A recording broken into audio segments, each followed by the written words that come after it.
guys, good morning. Kayumorka. It's now 8 o'clock in the morning and we are in a train station of Amsterdam Central. Today is, okay, like a reporter, it's feels like negative 13. So, today is December 25 also. So, today we're going to Maastricht to celebrate the Christmas and go to the Christmas market. So, maaga yung alis namin, diba? Very early, like 8 o'clock. Not too not very, very, very early because sometimes we go 5 a.m. But now we go around 8 o'clock in the, 8 o'clock a.m. So, here's Bob. We have 2 small luggage and 2 backpacks for I don't know how many days, but because we are decided if we want to extend, we're going to extend. So, see you later guys. Di na ako nakapag good morning sa inyo kanina sa bahay kasi late na kami nagising. Dahil kagabi, diba, nasa restaurant kami. So, I'm happy guys na aalis na naman kami this Christmas. Very late na yung preparation namin but still nakagawa pa rin kami ng paraan. So, ito ulit yung Central Station. Here.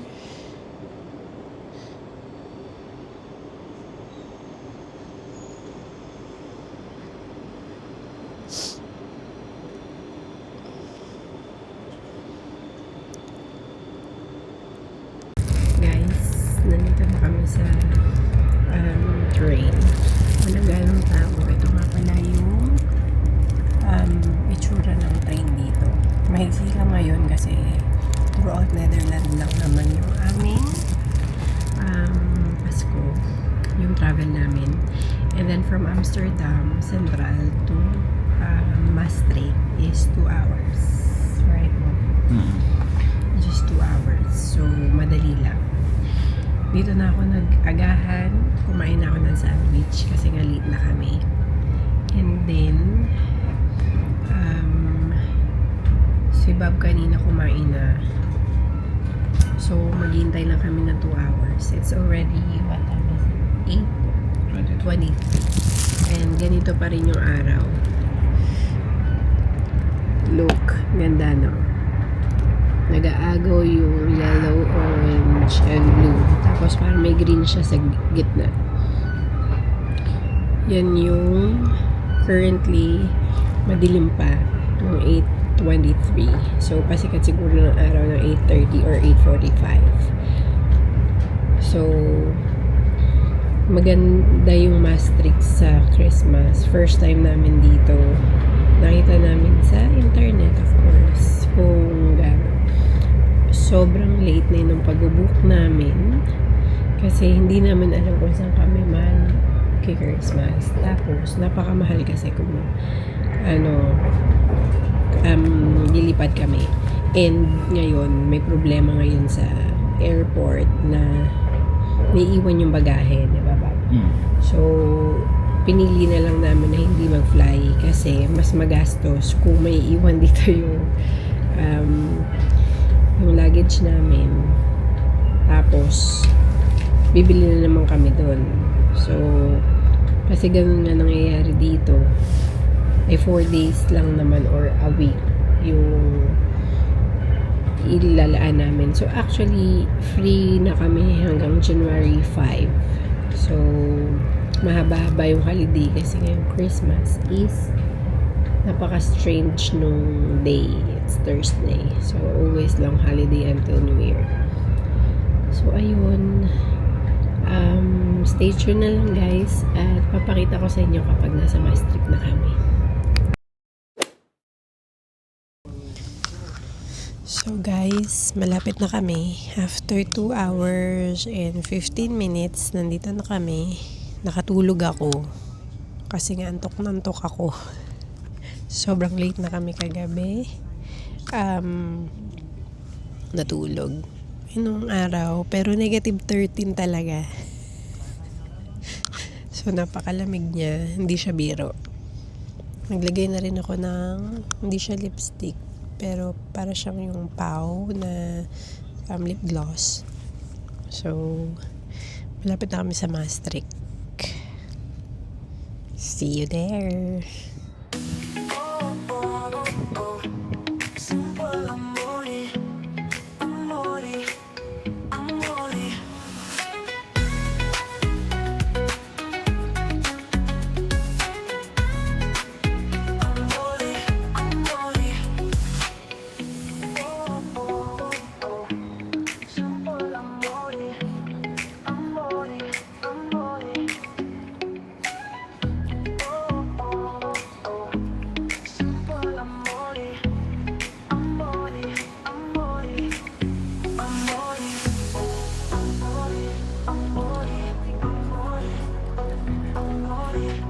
Yes, nanginginig kami sa lamig. Ay, natiyo si Bo nanginginig sa lamig. Tram 2.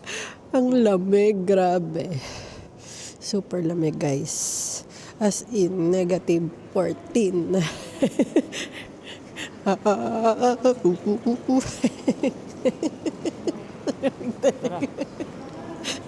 Ang lamig. Super. So, magtram kami.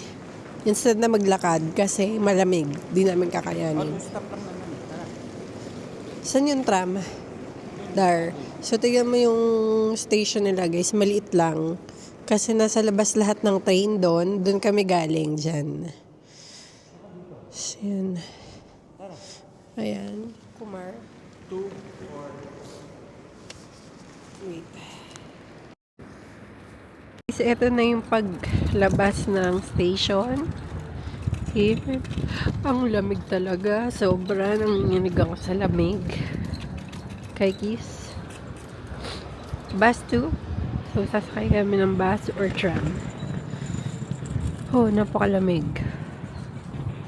This is yours. Tama, sabi mo 2. 2. Yung punta na lang guys sa Google Map ako. Kasi, napakagaling talagang tour guide, di ba? Actually. Kanina pa kami doon, mga 10 minutes. Guys, kanina pa kami doon. Mga 10 minutes, no? Sabi niya, bus 2 lang daw pwede. Tinignan niya sa Google Map. Tsaka doon sa guide. So, hindi ko siya pinakikialaman. Hinahayaan ko lang siya. Kumuha na ako ng Bolt. Kaso walang Bolt yung taxi kasi ano nga, Pasko. Guys, pagtingin ko, yung pala, may 6 na option na bus. Buti ka mo, hindi pa umaalis tong number 1. Otherwise, mamaya pa kami doon. Funny, oo. So guys, buti na lang. Eto lang yung station. Ayun yung bus. Buti na lang malapit lang yung hotel namin dun sa station. So, pwede namin lakarin. Sabi dun sa 70 meters to. So, ayan lang. Halos 1 minute walk lang or 30 seconds walk. Buti na lang. Madali lang kasi napakalamig.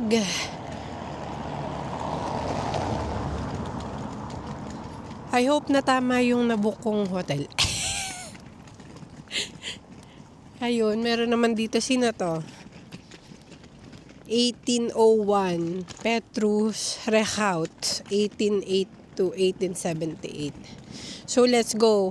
Ang hirap anhin yung maleta kasi ang lalaki ng cobblestone dito, parang Belgium. No. Parang ng Belgium tsaka Germany. So kailangan kong let's go. Ayun yung hotel, pakita mo. So tara na guys, pakita mo yung hotel.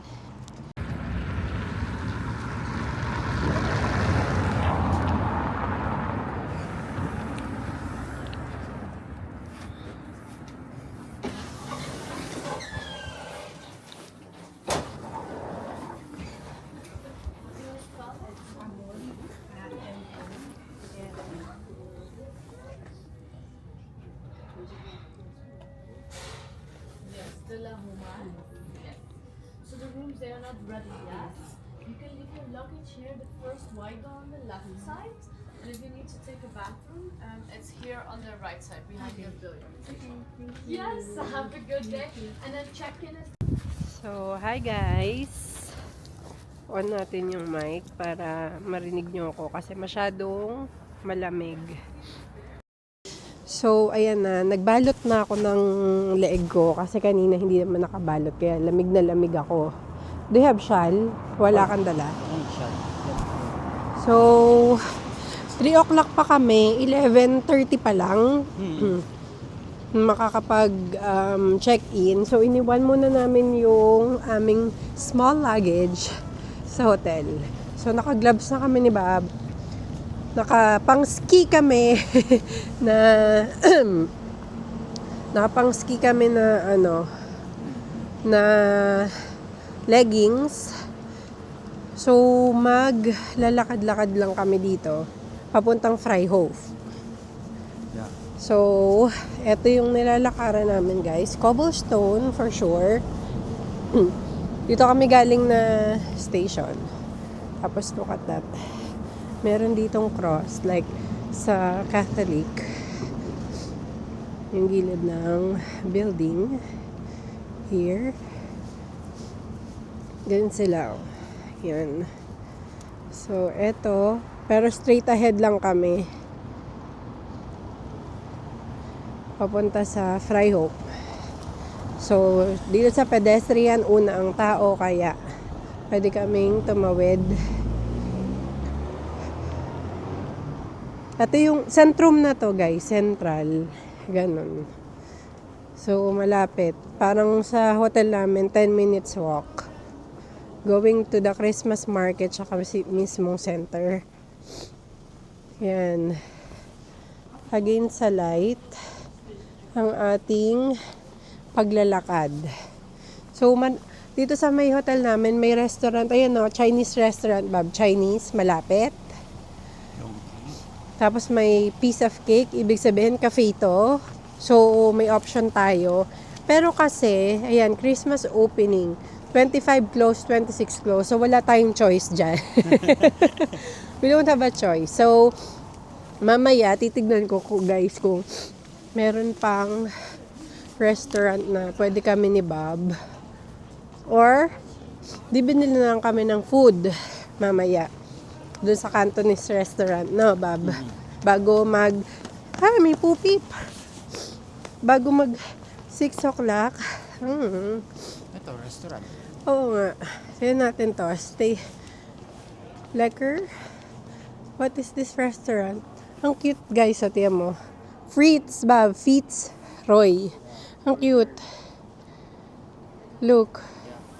Ganda ng restaurant. Wow. No, mamaya titignan ko kung open sila hanggang anong oras. So, dyan na lang tayo siguro. Para malapit din, no? So, may dala naman akong pang dinner ng 25 ng gabi na damit. Or eto na rin yung damit ko. Pwede na din yun. Wala namang problema. So, siguro sa mga hotel, merong tayong pwedeng kainan.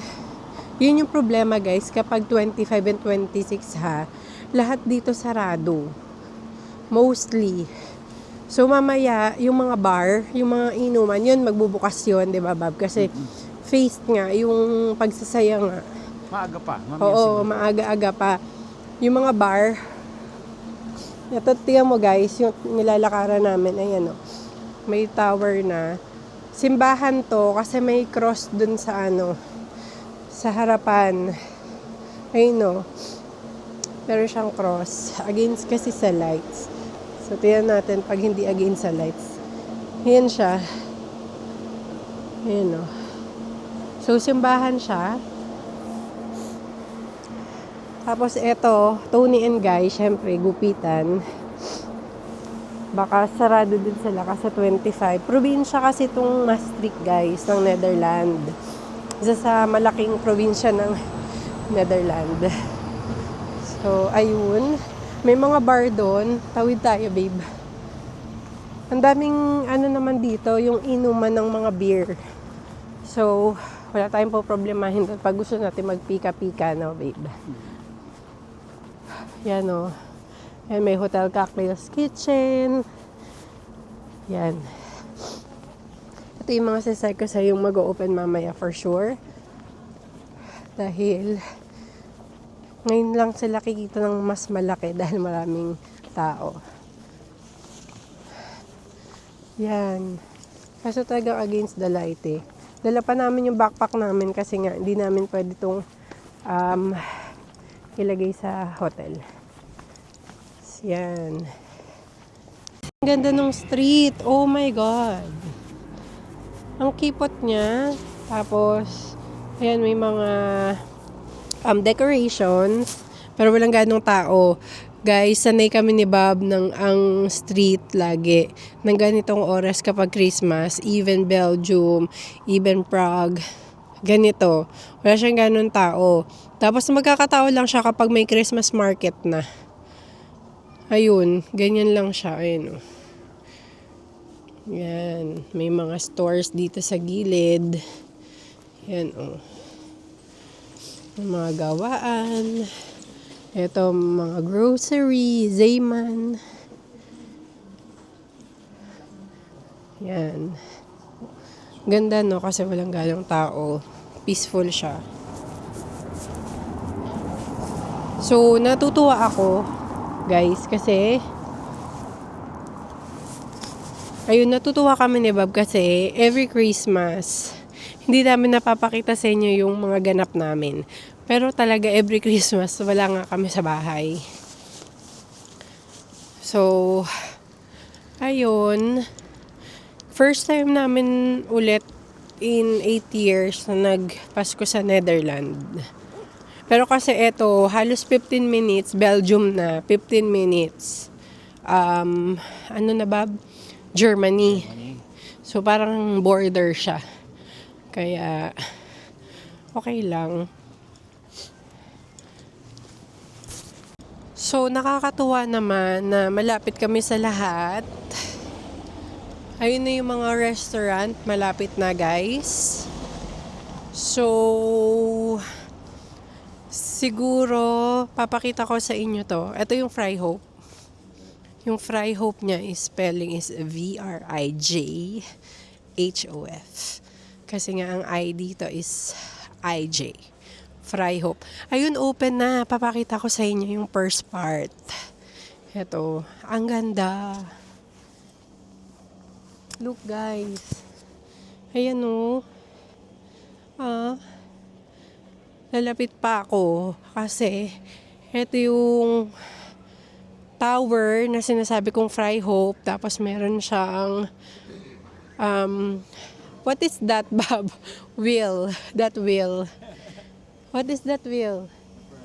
Ferris wheel. Ito na yung maliit na isa pa nilang Christmas market. Dito yon. Nasa Central tayo. Tapos yan mo yung tawiran nila. Naka-rainbow. It means LGBTQ+++. Ayun siya. Siyempre, bibili tayo Oli Bowl kasi tradition yun. Ayun, McDonald's. Pwede kaming kumain dyan. Gauchos, favorite din namin ni Babang steak dyan. Bab, tatanungin ko si Bab kung pwede kaming kumain dyan mamaya sa Gauchos. Baka dyan kami kumain. Favorite namin yan na steak. So, merong parking sa ilalim ng sasakyan. Easy. Tapos, eto guys, yung mga store na pagkain. Pwede na kami, ay may Vietnamese. We can eat here too, but because it's outside, it's difficult. Because it's really cold. Ito yung mga waffles nila. Look at that. Ito guys, Oli Bowl. Ito isa ko sa yung Oli Bowl, guys. Oli Bowls. Here. Yan yung mga donut na prito. Yan yun. Tapos ito, apple. Na may palamang apple. So, ayun. Churros. Meron din sila. Ayun, oh, cute ni Santa. Then, Christmas tree. Ito, Vietnamese.